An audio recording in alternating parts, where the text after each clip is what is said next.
Ils étaient une centaine ce mercredi à suivre de près l'entraînement des Verts à l'Etra. Ils supporteront leur équipe jusqu'au bout, mais la plupart d'entre eux ont du mal à croire franchement en une victoire dimanche pour le derby, après les derniers résultats en championnat. Pas de jour férié pour les supporters des Verts, à 4 jours du derby. Ils étaient une centaine ce mercredi 1er novembre autour du terrain d'entraînement des Verts, à l'Etra. On les sentait concentrés, très attentifs à ce qu'il se passait sur la pelouse pour avoir une idée un peu plus précise de ce qu'il pourrait se passer dimanche dans le chaudron. Pas d'éclat de voix, pas de chant. C'était plutôt le calme avant la tempête, avec une tension contenue. Certains préféraient se taire plutôt que de parler trop mal des Lyonnais. C'est peut-être parce que les Stéphanois ne sont pas très sereins. La victoire s'annonce compliquée pour les joueurs d'Oscar Garcia.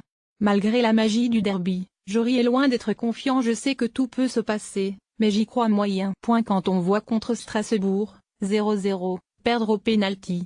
Surtout que Lyon, en ce moment, ils sont pas mal, donc j'y crois moyen.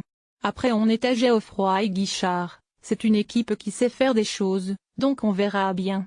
L'arbitre redouté par les supporters au sifflet. Le résultat de l'équipe n'invite pas à l'enthousiasme, mais une autre question préoccupe les fans, celle de l'arbitre, Clément Turpin. Il est particulièrement redouté. À 34 ans, il est le meilleur arbitre français au classement mondial. Il a été sélectionné pour participer aux Jeux Olympiques de Rio et à l'Euro en 2016, mais gros problème d'après les supporters stéphanois, il serait clairement pro-lyonnais. Alors Blandine, comme beaucoup d'autres, est inquiète chaque fois qu'il nous a arbitré. Il y a beaucoup de cartons pour les Stéphanois, et pas beaucoup pour les Lyonnais. On va bien l'accueillir au chaudron. Et un peu plus loin, Johan est du même avis pour Sainté, il va tout pénaliser, je trouve qu'il arbitre mal.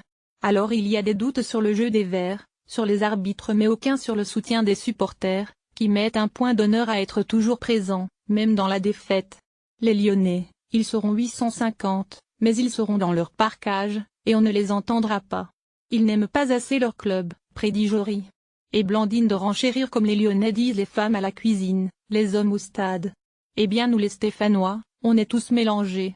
Les hommes et les femmes, au stade.